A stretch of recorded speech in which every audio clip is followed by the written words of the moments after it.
ನಮಸ್ಕಾರ ಸ್ನೇಹಿತರೆ, ನಾನು ಕ್ರಿಯೇಟಿವ್ ಶೈಲಜಾ. ಇಲ್ಲಿ ನಾನು ಒಂದು ಆರತಿಯ ತಟ್ಟೆಯನ್ನು ಹಿಡ್ಕೊಂಡು ಈ ಒಂದು ದೇವಸ್ಥಾನದಲ್ಲಿ ನಿಂತಿದ್ದೀನಿ. ಇದು ಯಾವ ದೇವಸ್ಥಾನ ಅಂತ ಹೇಳಿಬಿಟ್ಟು ನೀವು ಆಲೋಚನೆ ಮಾಡ್ತಾ ಇರಬಹುದು. ಈ ಒಂದು ದೇವಸ್ಥಾನ ತುಂಬಾ ಪವರ್ಫುಲ್ ಆಗಿರೋವಂಥ ದೇವಿ ನೆಲೆಸಿರೋವಂಥ ದೇವಸ್ಥಾನ. ಭೂವಾರಾಹಿ ಅಂತ ಹೇಳಿಬಿಟ್ಟು ದೇವಿ. ಇಲ್ಲಿ ತುಂಬಾ ಶಕ್ತಿ ಇದೆ. ನಾವು ಪ್ರತಿ ಸಲನೂ ಕೂಡ ನಮ್ಮ ಕಷ್ಟಗಳಿಗೆಲ್ಲ ಪರಿಹಾರ ಕೇಳಿಕೊಂಡು ಈ ಒಂದು ದೇವಸ್ಥಾನಕ್ಕೆ ಆಗಾಗ ಬರ್ತಾ ಇರ್ತೀವಿ. ನಮ್ಮ ಕಷ್ಟಗಳೆಲ್ಲನೂ ಕೂಡ ಬಗೆಹರಿದಿವೆ, ಹಾಗೆಯೇ ನಮ್ಮ ಇಷ್ಟಾರ್ಥಗಳು ಕೂಡ ನೆರವೇರಿದೆ. ಆ ಕಾರಣದಿಂದ ನಾನು ನಿಮಗೆ ಈ ಸಲ ಈ ಒಂದು ವಿಡಿಯೋನ ತೋರಿಸಬೇಕು ಅಂತ ಹೇಳಿಬಿಟ್ಟು ನಿಮಗೆ ಇವತ್ತಿನ ದಿವಸ ಈ ಒಂದು ವಿಡಿಯೋನ ಮಾಡಿಬಿಟ್ಟು ನಿಮಗೆ ತೋರಿಸ್ತಾ ಇದ್ದೀನಿ. ಇಲ್ಲಿ ತುಂಬಾ ವಿಶೇಷವಾದ ಪೂಜೆಗಳು ಮಾಡಬೇಕು. ಅದು ಯಾವ ರೀತಿ ಪೂಜೆ ಮಾಡಬೇಕು, ಏನು ಸಂಕಲ್ಪವನ್ನು ಮಾಡ್ಕೋಬೇಕು ಅಂತ ಎಲ್ಲ ಸಂಪೂರ್ಣವಾಗಿ ನಾನು ನಿಮಗೆ ಇಲ್ಲಿ ವಿವರವಾಗಿ ತಿಳಿಸ್ತೀನಿ. ಹಾಗಾಗಿ ಈ ವಿಡಿಯೋನ ಎಲ್ಲಿನೂ ಕೂಡ ಸ್ಕಿಪ್ ಮಾಡ್ದಿರಾ ಸಂಪೂರ್ಣವಾಗಿ ವಿಡಿಯೋ ನೋಡಿ. ಯಾರೆಲ್ಲ ಮೊದಲಿಗೆ ನನ್ನ ಚಾನಲ್ ನೋಡ್ತಾ ಇದ್ದೀರಾ ಸಬ್ಸ್ಕ್ರೈಬ್ ಮಾಡಿಕೊಂಡು ನೋಡಿ ಅಂತ ಹೇಳ್ತಾ, ಏನು ಪೂಜೆ ಮಾಡಬೇಕು, ಯಾವುದ್ಯಾವುದಕ್ಕೋಸ್ಕರ ಏನೇನೆಲ್ಲ ಮಾಡಬೇಕು ಅಂತ ಹೇಳಿಬಿಟ್ಟು ಇಲ್ಲಿ ನಾನು ನಿಮಗೆ ತಿಳಿಸ್ಕೊಡ್ತೀನಿ. ನೋಡೋಣ ಬನ್ನಿ ಫ್ರೆಂಡ್ಸ್. ಇಲ್ಲಿ ಮುತ್ತು ಮಾರಿಯಮ್ಮ ಕೂಡ ನೆಲೆಸಿದ್ದಾಳೆ. ಮುತ್ತು ಮಾರಿಯಮ್ಮನ ಒಂದು ಶಕ್ತಿಯು ಕೂಡ ಅಪಾರ. ಹಾಗೆ ಭೂವಾರಾಹಿ ದೇವಸ್ಥಾನದಲ್ಲಿ ಭೂವಾರಾಹಿಯ ಶಕ್ತಿಯು ಕೂಡ ಅಪಾರವಾಗಿದೆ. ಎಷ್ಟು ಸೌಮ್ಯವಾಗಿ ಕೂತಿದ್ದಾಳೆ ನೋಡಿ ಮಾರಿಯಮ್ಮ.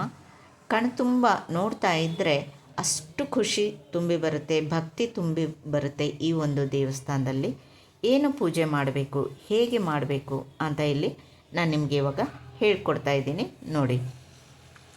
ಒಂದು ಅಡಿಕೆ ತಟ್ಟೆಯಲ್ಲಿ ಅಕ್ಕಿಯನ್ನು ಹಾಕಿಬಿಟ್ಟು ಅದರಲ್ಲಿ ನಾವು 2 ತೆಂಗಿನಕಾಯಿಯ ಹೋಳುಗಳು, ಅಂದರೆ ಒಂದು ತೆಂಗಿನಕಾಯಿಯನ್ನು ಒಡೆದು ಅದನ್ನು 2 ಹೋಳುಗಳನ್ನಾಗಿ ಮಾಡಿ ಹಿಂದಗಡೆ ಇರುವಂಥ ಜುಟ್ಟನ್ನೆಲ್ಲನೂ ಕೂಡ ನೀಟಾಗಿ ತೆಗೆದು ಬಿಡಬೇಕು. ನೀಟಾಗಿ ತೆಗೆದುಬಿಟ್ಟು ಅದು ಮಧ್ಯಭಾಗದಲ್ಲಿ ಕರೆಕ್ಟಾಗಿ ಅರ್ಧ ಭಾಗಕ್ಕೆ ಒಡೆಯೋ ಥರ ನಾವು ಅದನ್ನು ಒಡ್ಕೋಬೇಕಾಗುತ್ತೆ. ಒಡ್ಕೊಂಡು ಎಲೆ, ಅಡಿಕೆ, ಬಾಳೆಹಣ್ಣು, ಹಾಗೆ ತಾಂಬೂಲ, ನಿಮ್ಮ ಇಷ್ಟಾರ್ಥ ಹೂವು ಇಷ್ಟನ್ನು ಇಟ್ಬಿಟ್ಟು ಅದರಲ್ಲಿ ನಾವು ಒಡೆದಿರುವಂಥ 2 ತೆಂಗಿನಕಾಯಿಯ ಹೋಳುಗಳನ್ನು ಕೂಡ ಅದಕ್ಕೆ ನಾವು ಜೋಡಿಸ್ಕೋಬೇಕು. ಈ ಒಂದು ಆರತಿ ತಟ್ಟೆ ನೋಡಿ ಈ ಥರ ನಾವು ರೆಡಿ ಮಾಡ್ಕೋಬೇಕಾಗುತ್ತೆ. ತೆಂಗಿನಕಾಯಿಯನ್ನು ಈ ಥರ ತೆಂಗಿನಕಾಯಿನ ರೆಡಿ ಮಾಡಿಕೊಂಡು ಅದಕ್ಕೆ ಕುಂಕುಮ ಅರಿಶಿಣನೆಲ್ಲ ಹಾಕಿ ಅದರ ಒಳಗಡೆಗೆ ತುಪ್ಪವನ್ನು ಕೂಡ ಹಾಕಿಬಿಟ್ಟು ನಾವು ದೀಪವನ್ನು ಹಚ್ಕೋಬೇಕು.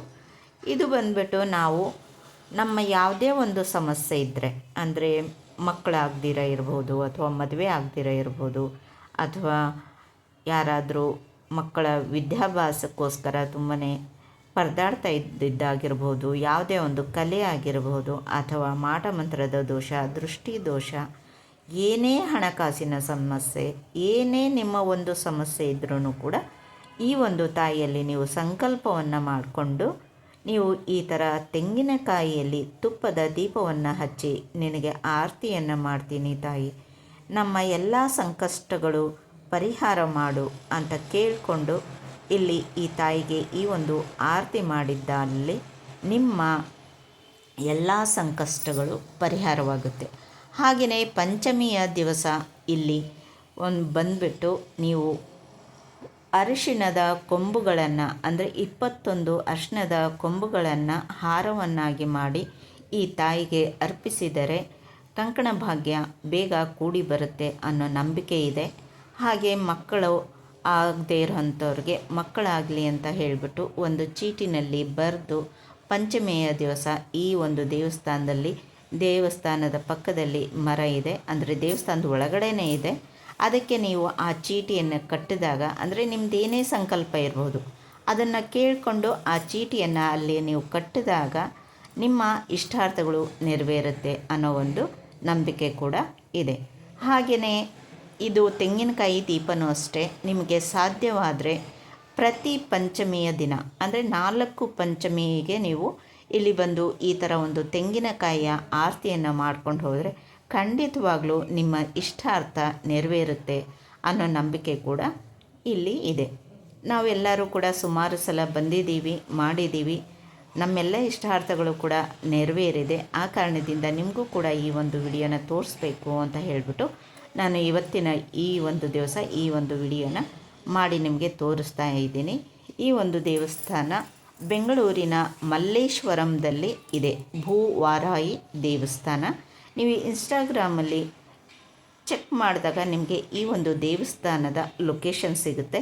ಎಲ್ಲಿಂದನೇ ಆಗಲಿ ನೀವು ಬಸ್ ಆಗಿರ್ಬೋದು, ಆಟೋ ಆಗಿರ್ಬೋದು, ಕ್ಯಾಬ್ ಆಗಿರ್ಬೋದು ಬುಕ್ ಮಾಡಿಕೊಂಡು ಬರ್ಬೋದು.